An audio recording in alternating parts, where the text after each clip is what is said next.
ओम शांति।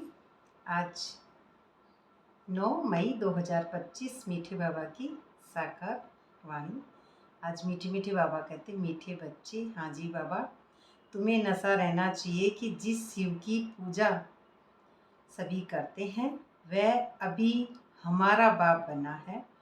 हम उनके सम्मुख बैठे हैं। तो शिव जो हम लिंग देखते हैं उसके बारे में बता रहे हैं बाबा कि हम पूजा करते हैं। पूजा माना हम किसकी कर रहे थे कि हम कैरेक्टर की, देव भान की, जैसे मुसलमान लोगों में पत्थर फेंकते हैं शैतान पर, मूर्ति पर, और फिर ये नहीं पता कि ये जो आकृति है इसकी ही हम पूजा कर रहे हैं। आकृति जो कैरेक्टर है, जैसे चर्च में भी आकृति की पूजा करते हैं लेकिन लाइट है, ऐसे शिव की भी पूजा करते हैं लेकिन लाइट है। ऐसे ही मुस्लिम में भी करते हैं लेकिन एनर्जी लाइट सब में है। तो यही रूप बताते हैं एक जो है पूजा शिवलिंग की। और हकीकत में पूजा है ये जड़, जिसको कहेंगे ये जड़ है, पत्थर है, चाहे काला है और चाहे वाइट है। हमें लाइट बाबा सिखाते हैं। तो जड़ है शरीर और ये चैतन्य है लाइट। तो करनी है हमको निराकार, उस चैतन्य एनर्जी के समान हमको बनना है। तो उसमें हमारी भक्ति जब पूरी हो जाती है तो आत्माभिमानी स्थिति शुरू होती है। अब ये चैतन्य एनर्जी भी आत्माभिमानी स्थिति जिसको कहेंगे, तो वह भी जैसे भक्ति मार्ग में दिखाते हैं कि अखंड ज्योत जो जगती है वो कभी बुझे नहीं। तो ऐसे ही जब राजा विक्रमादित्य जब द्वापर से आते हैं तो उन्होंने सोचा कि ये ज्योत बुझ जाती है भगवान के मंदिर की, तो उन्होंने जो कोहिनूर का हीरा था ओरिजिनल, वह शिवलिंग पे चढ़ाया कि कभी ये दीपक नहीं बुझेगा।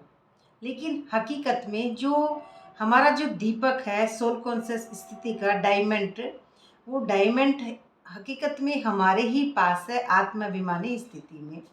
तो उसी डायमंड की बात बाबा कर रहे हैं कि हम उनके सम्मुख बैठे हैं जो डायमंड स्वरूप बाप है। तो हम उन डायमंड स्वरूप के बाप के पास बैठे हैं। तो तुम्हें नशा रहना चाहिए किस बात का कि जिस शिव की पूजा करते हैं वह अभी हमारा बाप है, डायमंड स्वरूप हमारा बाप है। तो हम बच्चे भी निरंतर आत्माभिमानी स्थिति में डायमंड स्वरूप बच्चे हैं। तो इसी स्थिति को बाबा हमको आज समझाते हैं। पूरी ही मुरली डायमंड पर और देह पे, किस तरह से हम देह के 5 तत्वों की इस प्रकृति से परो हों। ये जो माया है, इस माया का ही हमको आज बाबा ने प्रकृति के बारे में बताया है कि किस तरह से हमको इस शरीर रूपी प्रकृति पर, जड़ रूपी शरीर पर, और जो माया, माँ यानी नहीं और या यानी वह जो नहीं है उसको हम सच समझ रहे हैं। ये शरीर हमारा नहीं है, इसको हम सच समझ रहे हैं। झूठी दुनिया को हम समझ रहे हैं जो सच, और झूठी माया को हम समझ रहे हैं सच। लेकिन ये हमारा यहाँ पे सच कुछ भी नहीं है। हमारा सचखंड उपराम स्थिति में, सत्य में, निरंतर आत्माभिमानी स्थिति में, एक शून्य वाली, साइलेंस वाली परम अवस्था में है। तो ये आज बाबा ने जो कहा है, प्रश्न आज का, मनुष्य भगवान से क्षमा क्यों मांगते हैं? क्या उन्हें क्षमा मिलती है? उत्तर में कहते हैं, मनुष्य समझते हैं हमने जो पाप किए हैं उनकी सज़ा भगवान धर्मराज से दिलाएंगे, इसलिए क्षमा मांगते हैं। लेकिन उन्हें अपने कर्मों की सज़ा कर्म भोग के रूप में भोगनी ही पड़ती है। मनुष्य मन के वश, तो उन्हें भोगनी पड़ती है। कर्म भोग माने सजाएं खाना।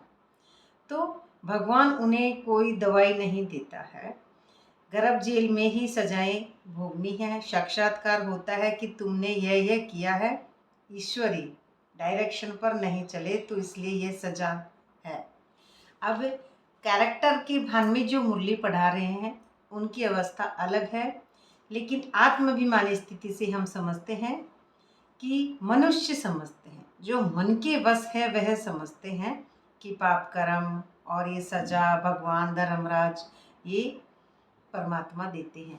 लेकिन मनुष्य मन के वश जब होता है तब वह ये समझता है, सोल कॉन्शियस स्थिति से हम समझेंगे कि जब हम प्रकृति जीत नहीं बनते हैं, अपनी कर्मेंद्रियों पर विजय प्राप्त नहीं कर पाते हैं, जब तक हम तमो अवस्था में रहते हैं, देह भान में रहते हैं, तो यही समझता है हर मनुष्य कि पाप लग रहा है, भगवान मुझे पाप देगा, मैं ऐसा करता हूँ तो ये गलत है, ये अच्छा है, ये सही है, ये सारा ही कैरेक्टर है, ये क्यों हुआ, ये कैसे हुआ, भगवान अच्छा करना, भगवान ठीक है, ये सारा कैरेक्टर देवभान प्रकृति के तत्व हैं जो हमारी बुद्धि को मन को हिलाते हैं।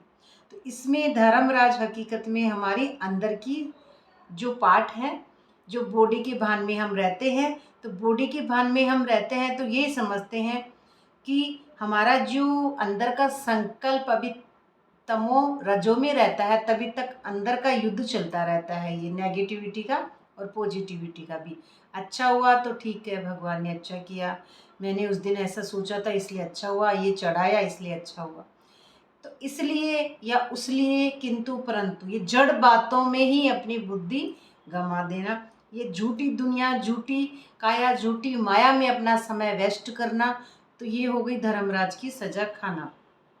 अब इसमें सारे कर्म कांड आ जाते हैं। इसके अंदर ये भी कहते हैं धर्मराज के डंडे पड़ेंगे, तो धर्मराज के डंडे पड़ेंगे यानी अंदर में ही दुख की फीलिंग्स, इमोशनल्स, ऐसे दुख दर्द की फीलिंग में जाना, अपने आप को दुख से धर्मराज के डंडे पटकना, अंदर ही है, अंदर दुख है, तो ये 5 तत्व के पुतले में, और ये इनसे परे हो जाएंगे जब आत्मिक स्मृति में, तो कोई दुख नहीं है, कोई कुछ भी नहीं है, सिर्फ एक अतीन्द्रिय सुख है उस अवस्था में, परम अवस्था में, जहाँ ये समझ लेंगे कि यहाँ पे हमारी स्थिति सतो प्रधान है। तो मन बुद्धि संस्कार जब कंट्रोल में होंगे, कर्मेंद्रियाँ कंट्रोल में होंगी, तभी उपराम स्थिति में सत्य स्वरूप परमात्मा के पास, जो परम अवस्था में परमात्मा के पास होगी, वही हमारी सही स्टेज होगी। और आज का गीत है, तूने रात गंवाई सोए के जन्म और दिन गंवाया खाए के। तो ये दोनों ही स्थिति हमारी, रात माना कैरेक्टर देह भान, और दिन माना होता है वैसे कि सोल कॉन्शियस स्थिति, और इसमें ज्योत हमेशा जगी रहती है, इसमें बुझती नहीं है।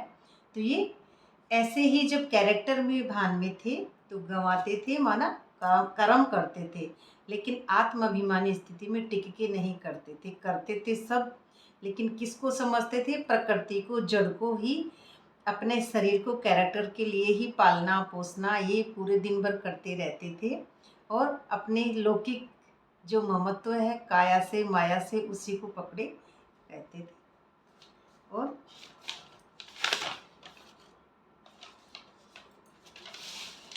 बाबा और भी जैसे बीच के पॉइंट आज नहीं लेंगे, सिर्फ धारणा के मुख्य सार ही लेंगे। इसमें बाबा कहते हैं धारणा के लिए मुख्य सार में पहले पॉइंट में, अपनी उन्नति करने के लिए बाप की सर्विस में तत्पर रहना है। अपनी उन्नति, अपना यहाँ पे कुछ नहीं है। अब अपनी उन्नति होता क्या है, इस बात को भी हम समझते हैं कि प्रकृति जो नहीं है, तो चेतना के लिए हम करते हैं, प्रकृति कुछ भी नहीं है, हमारी जो चेतना है, जो एनर्जी है, उसके लिए हम करें।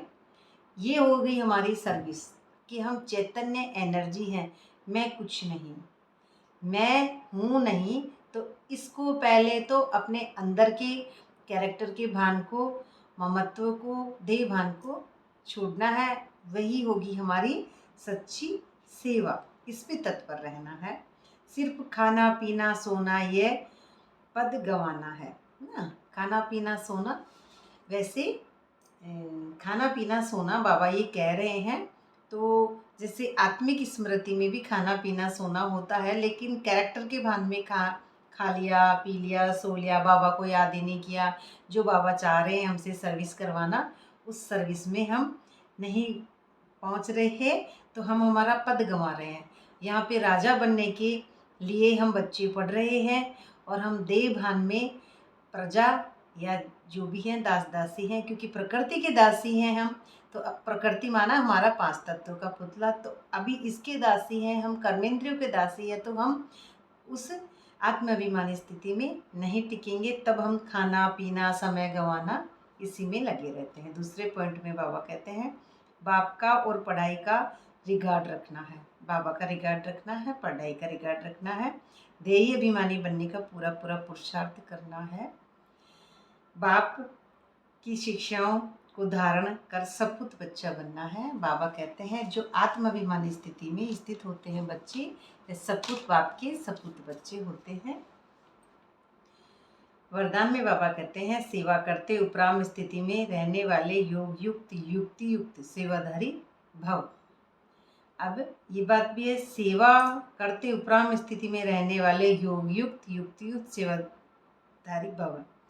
जो बाबा युक्तियाँ बताते हैं, युक्ति आत्माभिमानी स्थिति में ही होती है। कैरेक्टर के भान में अगर हम कह रहे हैं कि ऐसा हुआ या वैसा हुआ, तो अभी तक हमको युक्तियाँ बनानी नहीं आती, युक्तियाँ वो झूठ हो रहा है वहाँ पे। लेकिन आत्माभिमानी स्थिति में कोई भी झूठ नहीं बोलता है, क्योंकि उसको किसी का डर नहीं रहता है, भय नहीं रहता है कि मुझे ये क्या कहेगा। उनको ऐसा नहीं फीलिंग आता है, क्योंकि वो खुद ही उस दुख से परे हो चुके हैं, झूठ की दुनिया से, कलयुगी अंदर के पार्ट से फ्री हो चुके हैं। तो ये युक्ति होती है आत्माभिमानी स्थिति के लिए, क्योंकि उनकी जो अंदर की जो देवभान की कलयुगी बातों की कैरेक्टर की जो गांठें हैं वह खुल चुकी हैं। अब उनके लिए कोई भी डर की बात नहीं होती है। और जब डरते हैं तो झूठ बोल देंगे, फिर कह देंगे कि ये युक्ति थी, लेकिन यहाँ पे वो कैरेक्टर का भान नहीं रहता है आत्माभिमानी स्थिति में। तो जो योग युक्त है, युक्ति युक्त सेवाधारी है, वह सेवा करते भी सदा उपराम रहते हैं। सेवा कौन सी? आत्माभिमानी स्थिति की उपराम रहते हैं। ऐसे नहीं कि सेवा ज़्यादा है इसलिए अशरीरी नहीं बन सकते, क्योंकि वो ऑटोमेटिकली सेवा ही अशरीरी अवस्था होती है, उसमें बनने की ज़रूरत नहीं है। लेकिन याद रहे कि मेरी सेवा नहीं, बाप ने दी है तो निर्बंधन रहेंगे, ट्रस्टी हूँ। बंधन कुछ भी नहीं है उसमें, निर्बंधन रहेंगे, ट्रस्टी हूँ, क्योंकि ये देह कैरेक्टर संकल्प बोल वचन सारे बाबा के हैं, मेरा कुछ भी नहीं। मैं तो एक उपराम स्थिति में साइलेंस की अवस्था में रेस्ट करने वाली आत्मा हूँ, या निश्चिंत बुद्धि बेफिक्र आत्मा हूँ, ऐसे भी कह सकते हैं। तो बंधन मुक्त हूँ, ऐसी प्रैक्टिस करो। अति के समय अंत की स्टेज कर्मातीत अवस्था का अभ्यास करो। अंत का समय और अति का समय किसको कहेंगे? अपनी देह की तरफ बुद्धि न खींचे। देह नहीं हूँ मैं, मेरी बुद्धि अपनी देह की तरफ ना आए, नीचे कर्मेंद्रियों के वश कभी भी ना आए, कैरेक्टर के भान में ना आए। तो अपनी देह की तरफ जब खींचती है तो हम कर्मातीत नहीं बन पाते, उसमें एंड नहीं हो रहा है। हमारी सूक्ष्म जो अवस्था है, जो एक साइलेंस की अवस्था में टिकनी चाहिए, वो नहीं टिक रही है। तो हम कर्मातीत अवस्था का अभ्यास करो। तो इसीलिए हमको ये अभ्यास करना है कि हम ज़्यादा से ज़्यादा अपने सीट पर सेट हों और उस अवस्था पे पहुँचे, सोल कॉन्शियस स्थिति पे। तो ये अभ्यास करो। जैसे बीच बीच में संकल्पों की ट्रैफिक को कंट्रोल करते हो, ऐसे अति के समय अंत की स्टेज का ना, बीच बीच में संकल्प ट्रैफिक कंट्रोल करते हैं हर घंटे में, ऐसे ही अति के समय अंत का स्टेज का जो सूक्ष्म में हमको अवस्था पर पहुंचानी है, अपनी कर्मेंद्रियों से छुड़ा के अपनी सोल कॉन्शियस स्थिति को निरंतर बनाना है, न्यारा और प्यारा आत्माभिमानी स्थिति। उसके लिए हमको उस स्टेज को प्राप्त करना है अति के समय। इसी को अति यानी प्रकृति का अंत करना है, उसे कहेंगे अति। तो अनुभव करो, तब अंत के समय पास विद ओनर बन सकेंगे। अंत का समय पास विद ओनर बन सकेंगे। अंत माने कैरेक्टर का अंत, तो इसमें पास विद ओनर बन जाएंगे। पास विद ओनर यानी जो बाप समान बच्चे होते हैं उन्हें कहते हैं पास विद ओनर, जिनको बाबा याद करते हैं। स्लोगन में बाबा कहते हैं शुभ भावना कारण को निवारण में परिवर्तन कर देती है, शुभ भावना कारण को निवारण में परिवर्तन कर देती है। शुभ भावना आत्माभिमानी स्थिति में शुभ ही शुभ भावना होती है, उसमें कोई भी प्रकृति की बातें नहीं है, ऐसे क्यों क्या किंतु परंतु ऐसा नहीं होता है। स्लोगन में बाबा कहते हैं शुभ भावना कारण को निवारण में परिवर्तन कर देती है। जी ये हो गया। अब अव्यक्त इशारे में बाबा कहते हैं पवित्रता ब्राह्मण जीवन के विशेष जन्म की विशेषता है। पवित्रता ब्राह्मण जीवन के विशेष जन्म की विशेषता है। पवित्रता न्यारा और प्यारा वाली स्थिति कि कमल पुष्प समान न्यारा और प्यारा केवल साइलेंस की अवस्था में ये विशेषता है। पवित्र संकल्प ब्राह्मणों की बुद्धि का भोजन है। पवित्र संकल्प ब्राह्मणों की बुद्धि का भोजन है। उसमें अब यहाँ पे मन का नाम नहीं आ रहा है, क्योंकि मन के पास संकल्प और विकल्प दोनों ही चीज़ें होती हैं, लेकिन यहाँ ब्राह्मणों के पास कुछ नहीं होता है, इसीलिए वो भोजन कौन सा यही करेंगे, शुद्ध संकल्पों का पवित्र भोजन करेंगे। पवित्र दृष्टि ब्राह्मणों के आँखों की रोशनी है। पवित्र कर्म ब्राह्मण जीवन का विशेष धंधा है। पवित्र कर्म ब्राह्मण जीवन का विशेष धंधा है। जीवन वही होगा जो पहले मुक्ति हो जाएगी देह और कैरेक्टर से, फिर जीवन होगा, क्योंकि जीवन मुक्ति तो मुक्ति माना देह और कैरेक्टर का 5 तत्वों से परे होना, उसके बाद धंधा होगा। पहले ब्राह्मण धंधा कर रहे हैं अगर कुछ भी, तो वह धंधा हमारा लौकिक धंधा ही है, जो बाबा की पेटी से या बाबा को दे रहे हैं या कुछ कर रहे हैं, तो ये हो रही है स्थूल सेवाएं शरीर के लिए। लेकिन ये धंधा बेहद का धंधा होता है आत्माभिमानी स्थिति का। इस धंधे में ये नीचे का धंधा का कोई रोल नहीं होता है, इस 5 तत्वों का रोल नहीं है, ये बेहद का रोल है। पवित्र संबंध और संपर्क ब्राह्मण जीवन की मर्यादा है। अब ये मर्यादा है, कोई कैसा भी है भाई बहन सबको क्षमा करते जाएंगे। किसी के प्रति पता ये हमको ज़रूर रहता है कि ये गलत कर रहा है, ये ठीक कर रहा है, लेकिन हम उसको जज नहीं करते किसी को भी।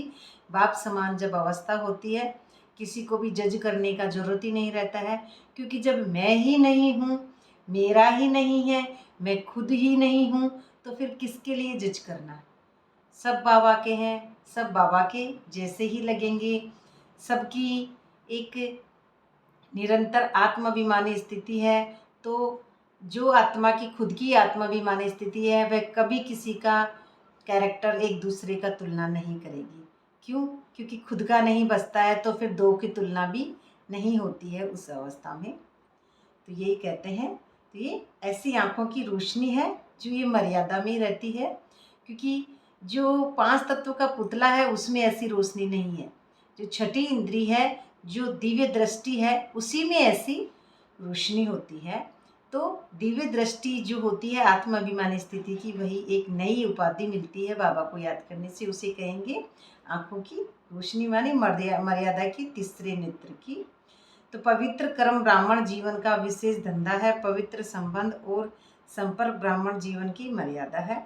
तो ऐसे महान चीज को अपनाने में मेहनत नहीं करो, है ना। चीज़ यानी एक स्थूल होती है, और कैरेक्टर की बात आ रही है यहाँ पे। ऐसी चीज़ को तो हट से नहीं अपनाओ। अब यहाँ पे कैरेक्टर की भान की बात आ गई, हट से नहीं अपनाओ। यह पवित्रता तो आपके जीवन का वरदान है, ये आपका जीवन का वरदान है, आपको प्यार से मिलेगी, हट से नहीं मिलेगी। जितना मन को प्यार से समझाएंगे उतना ही मन हमारा समझेगा, तभी हम मन से, बुद्धि से और संस्कारों से, यानी सबको जब जला देंगी पुराने कैरेक्टर देह भान को, उसी के बाद हमारा पवित्रता जो आपके जीवन का वरदान है, न्यारा और प्यारा होने वाली स्थिति है।